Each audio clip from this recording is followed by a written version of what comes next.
Assalamualaikum warahmatullahi wabarakatuh. Shalom, Om Swastiastu, salam kebajikan, nama budaya. Let me introduce myself. My name is Aisyah Rara Maharani from Management 22P. I will write to material for the economic statistic course, data, population, sample, and data presentation, tables, and diagram.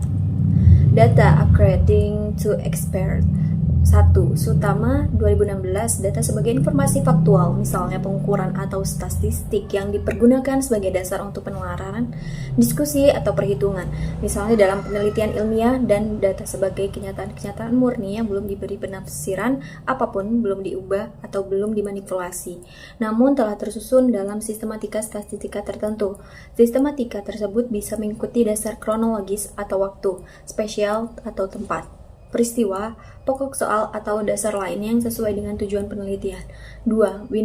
Winarsuno 2006. Data dapat diartikan sebagai keterangan mengenai sesuatu. Keterangan tersebut bisa berupa bilangan, angka, atau disebut dengan data kuantitatif. Juga dapat berupa keterangan yang bukan berupa bilangan atau disebut dengan data kualitatif.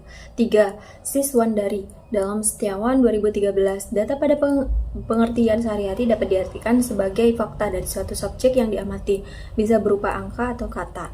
Jika pandangan dari statistik, data adalah fakta-fakta yang akan dipergunakan sebagai bahan penarikan simpulan. Yang keempat, Amin DKK dalam Setiawan 2013. Data merupakan kumpulan fakta yang diperoleh dari suatu pengukuran. 5. Siswantoro 2010. Data adalah sumber informasi yang akan diseleksi sebagai bahan analisis. Berdasarkan pendapat ahli-ahli di atas, data penelitian adalah suatu fakta atau kenyataan-kenyataan atau informasi yang didapatkan dari hasil pengukuran sesuatu. Bisa dalam bentuk angka atau kata yang akan digunakan sebagai bahan analisis sebuah penelitian. Data penelitian tersebut merupakan hasil informasi atau fakta yang murni tanpa ada manipulasi atau campur tangan dari manusia, sehingga data tersebut dapat digunakan untuk bahan analisis atau kajian dalam suatu penelitian. Classification of research data. 1. Data penelitian kuantitatif. Data penelitian kuantitatif adalah data-data yang hadir atau dinyatakan dalam bentuk angka yang diperoleh dari lapangan, atau dapat disebut juga data-data kualitatif yang dinyatakan dalam bentuk angka yang diperoleh dengan mengubah nilai-nilai kualitatif menjadi nilai-nilai kuantitatif. Misalnya, angka 4 disebut dengan paling baik, dan sebagainya. Sutama 2016 banding 198. 2. Data penelitian kualitatif. Data penelitian kualitatif dapat diartikan sebagai data-data yang hadir atau dinyatakan dalam bentuk kata, kalimat, ungkapan, narasi, dan gambar. Misalnya adalah seorang siswi bernama Aziza berkelakuan baik sekali, maka data tersebut merupakan data kualitatif. Sutama 2016 banding 198. Requirements for valid research data. Pernyataan data penelitian yang valid. Data penelitian haruslah memenuhi persyaratan layak atau tidak, valid atau tidak untuk digunakan untuk riset. Persyaratan data penelitian yang valid seperti di bawah ini. 1. Aktual, up to date. Data penelitian yang valid haruslah aktual. Maksudnya adalah data penelitian yang dilakukan tersebut memiliki kebaruan atau mengikuti perkembangan zaman dengan inovasi-inovasi baru. Contohnya adalah penggunaan startup di bidang pertanian. 2. Representatif. Data penelitian yang valid haruslah representatif. Maksudnya adalah data penelitian yang didapatkan tersebut mewakili permasalahan secara jelas atau menjelaskan fakta-fakta yang ada di masyarakat secara luas. Contohnya adalah data penjual ikan di pasar modern. 3. Objektif. Data penelitian yang valid haruslah objektif. Maksudnya adalah riset tersebut dianalisis atau dikaji oleh riset dengan berdasarkan fakta-fakta yang ada, bukan secara subjektif peneliti. Selain itu, dapat dikatakan objektif apabila data-data penelitian tersebut sesuai dengan keadaan yang sesungguhnya. 4. Unsur kesalahan sampling kecil, sampling error. Riset yang valid haruslah terdapat unsur kesalahan yang kecil. Maksudnya adalah data penelitian tersebut dapat dibuktikan secara bukti, sehingga hasil riset yang didapatkan juga bagus. Peneliti haruslah teliti, sehingga tidak banyak kesalahan yang terjadi. Requirements for valid research data. 5. Relevan. Riset yang valid haruslah relevan. Maksudnya adalah data penelitian tersebut berkaitan dengan permasalahan yang sesungguhnya atau menjelaskan fakta-fakta yang ditemukan oleh peneliti di lapangan. 6. Tepat waktu. Riset yang valid haruslah tepat waktu. Maksudnya adalah data penelitian tersebut haruslah disesuaikan dengan sistematika penelitian. Di sisi lain, data penelitian tersebut hendaknya menyesuaikan waktu apabila data tersebut akan digunakan untuk melakukan evaluasi atau pengendalian 7. Bernilai guna. Riset yang valid haruslah memiliki nilai guna. Maksudnya adalah data penelitian tersebut memberikan manfaat pada masyarakat pada umumnya atau dapat memberikan solusi dari permasalahan-permasalahan yang ada. Research data is based on its interpretation. 1. Data faktual. Data penelitian faktual berarti adalah data-data yang didapatkan atau diperoleh peneliti dari subjek penelitian berdasarkan pengetahuan subjek kebenaran atau informasi tersebut berasal. Data faktual bisa berupa kutipan, ujaran lisan, hasil observasi, dan sebagainya. 2. Data non-faktual. Data penelitian non-faktual adalah data-data yang berkaitan dengan subjek penelitian yang perlu digali dari berbagai macam sumber. Bisa berupa wawancara, artikel, dan sebagainya. Penyajian data adalah kegiatan menampilkan data dalam bentuk yang lebih mudah dipahami melalui tabel, grafik, atau diagram, atau bentuk lainnya, untuk menunjukkan hubungan perbandingan pola, kecenderungan, maupun pencilan dalam data. Dalam kegiatan penelitian, penyajian data termasuk dalam satu kegiatan dalam pembuatan laporan penelitian, yang dilakukan untuk memperlihatkan data dan informasi yang telah dikumpulkan beserta hasil penelitiannya. Penyajian data sangat berkaitan dengan statistika, terutama statistika deskriptif. Dalam statistika, penyajian data di statistika diartikan sebagai suatu bentuk penataan data statistik, agar data statistik lebih mudah dibaca dan mudah dipahami oleh pengguna data sehingga kesimpulan yang diambil terhadap data akurat dan tidak bias. Understanding population according to expert. 1. Netra. Pendapat yang pertama, data dari Netra. Menurut Netra, populasi adalah keseluruhan individu yang bersifat general atau umum yang mempunyai karakteristik yang cenderung sama, sehingga saat menjumpai individu dengan sifat umum atau sama satu sama lain, maka bisa dijadikan populasi dalam sebuah penelitian. 2. Sugiono.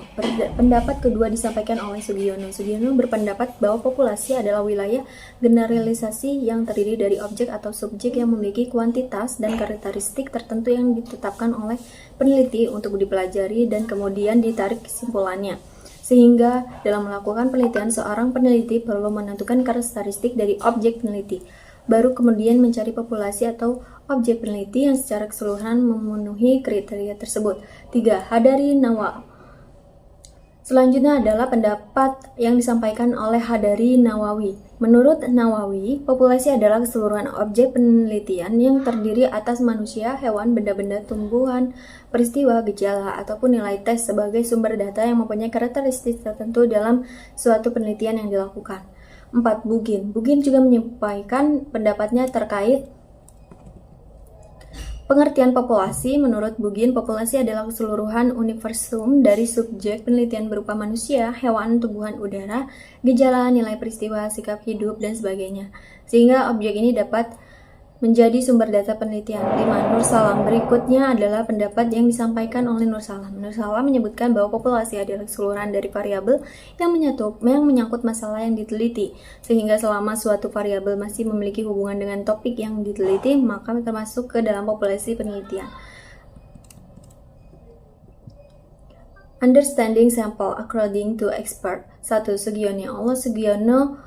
Sampel didefinisikan sebagai bagian dari keseluruhan serta karakteristik yang dimiliki oleh sebuah populasi. 2.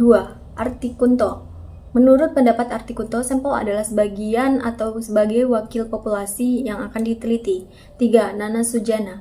Terakhir adalah pendapat dari Nana Sujana. Menurut Nana Sujana, sampel adalah sebagian dari populasi yang dapat dijangkau serta memiliki sifat yang sama dengan populasi yang diambil sampelnya tersebut.